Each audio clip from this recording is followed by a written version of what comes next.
Ito ang reading mo, Libra. Welcome back to our channel. Naway nasa mabuti kayong kalagayan while watching the channel. Sa channel reading, kayo nang bahalang magpalit-palit na situation nyo sa reading ko.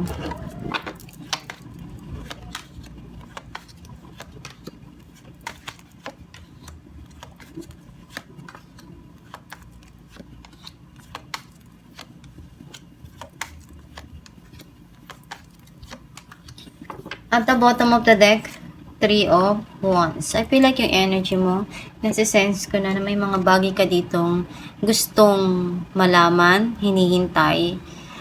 Mga desisyon na matagal mo nang pinag-iisipan, pinag-aaralan. Andun yung some of you, pwedeng iniisip mong may puntahan, or may dapat kang tapusin, gawin.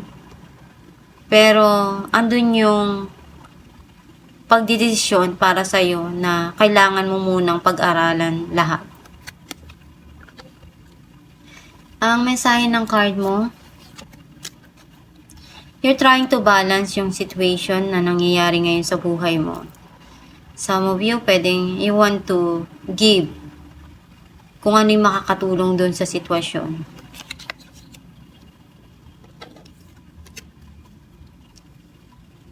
May selebrasyon na parating. Some of you, may pagkikita, kasiyahan na mangyayari.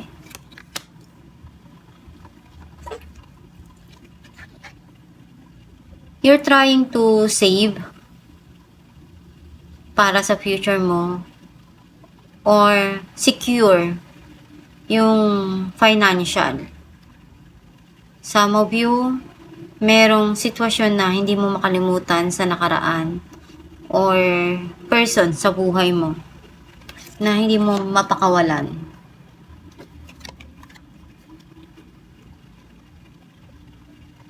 May mga iniisip ka dito na investment, pwedeng sa financial or sa career. Some of you, andun yung iniisip mo kung paano mo mapapalago, kung paano mo mabibigay yung grow, yung financial na stability dun sa buhay mo. Pinagdidesisyonan mong mabuti kung ano yung magagawa mong way para mapaunlad yung financial mo.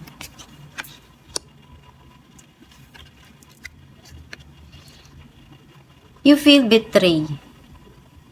May nag-end na situation dito. Nasaktan ka, pero alam sa sarili mo na lahat ng sitwasyon sa buhay is nagkakaroon talaga ng pain, pero hindi pwedeng hinto mo yung buhay mo dahil lang doon. Alam sa sarili mo na kailangan mong hugutin, tanggalin yung mga bagay na masakit para sa'yo. You want to move on at harapin kung ano yung dapat na harapin dun sa pangyayaring yon, sa sitwasyon sa buhay mo.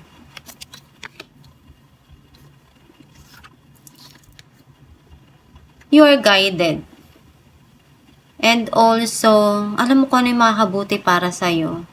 And, ayun yung gagawin mo. Ayun yung iniisip mo na way para mas mapabuti pa yung sitwasyon na yun.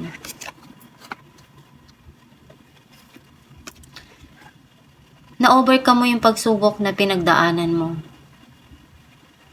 Alam mo sa sarili mo na nahirapan ka dun, pero nakawala ka. Natapos mo yun. Clarify natin ang 6 of Pentacles. Wheel of Fortune and Queen of Cups. Very emotional ka right now.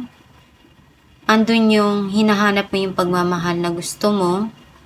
And nurture para sa sarili mo.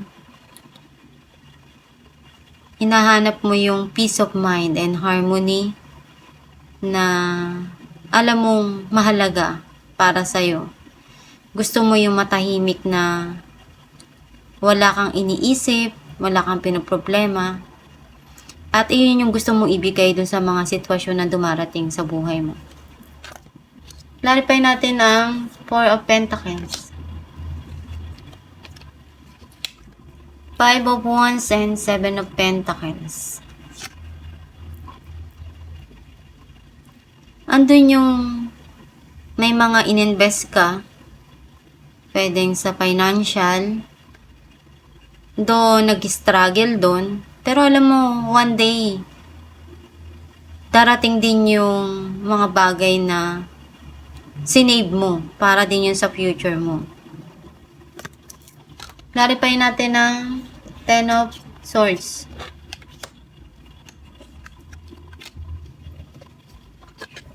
Temperance, and Page of Cups.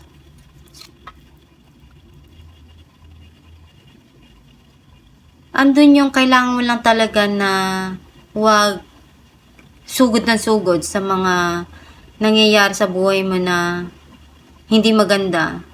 Yung desisyon na tama, habaan mo lang yung pasensya mo. And andun naman yung pagmamahal. Pagmamahal na kailangan mo sa sarili mo. Pagmamahal na ibinibigay mo do sa mga sitwasyon na dumarating. Nagkaroon ba ng end doon sa situation na yun, pero na-realize mo na sa sarili mo na mahalaga yung pagmamahal na yun. Maaring binibigay ito sa'yo ng isang tao sa buhay mo na mahalaga para sa'yo. Pwedeng anak, someone na mas nakakabata sa'yo. Pinapakita niya yung pagmamahal na yun at nagiging inspirasyon yun para sa'yo. Clarify natin the Hierophant.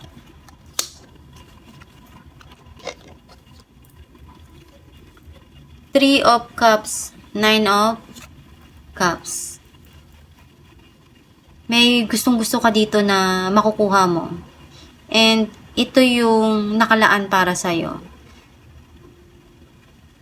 At andun yung celebration, no? Some of you, reconciliation, magkakaroon ng reunion, ng kasiyahan, at may mga pangarap ka dito na talagang ma-achieve mo. Clarify natin ang Three of Cups, the Hierophant, and the Moon.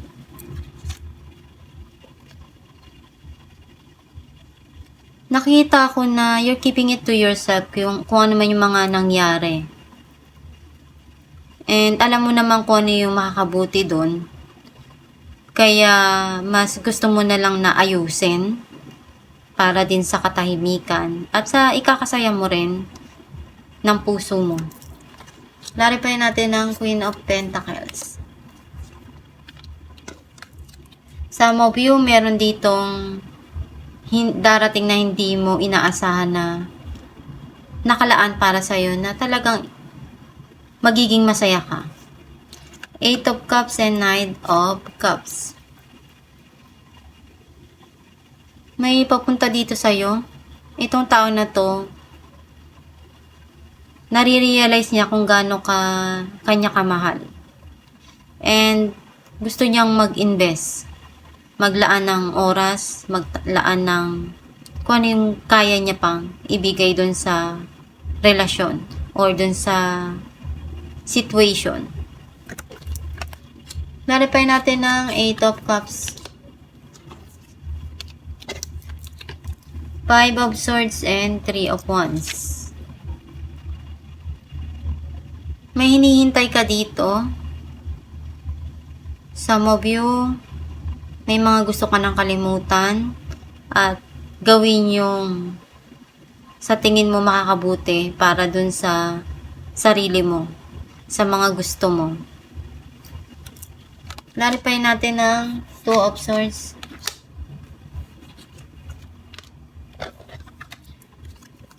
the Star, and Seven of Wands. nakita ko na may mga pinagdarasal ka dito na ma-achieve mo. At na-overcome mo naman yung mga pagsubok na dumating sa buhay mo. Alamin natin kung ano mensahe ng yung gabay.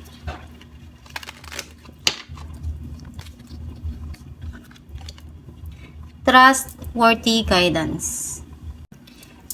You have received a wonderful ideas as an answer to your prayers.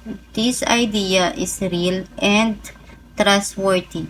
You can safely move forward with it, knowing that we are with you every step of the way. Ask for and be open to receiving our support for anything that you need related to this idea. Ang mensahe ng yung gabay na magtiwala ka sa Diyos Ama na gagabayan ka nila sa mga desisyon mo. Basta gawin mo lang yung tama at magdasal ka lang palagi.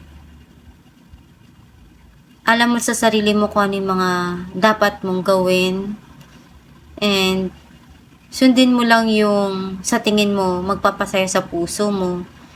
Basta isipin mo na wala ka lang nasasagasaan na ibang tao, nasasaktan na ibang tao. At alam mong nakakatulong yun sa sarili mo na mapaunlad mo yung buhay mo at sa mga taong nagmamahal sa'yo. Magdasal ka lang palagi at alagaan ang iyong sarili. At itong yung reading Libra, kung nakaresonate ka, kindly comment down below. Thank you for watching.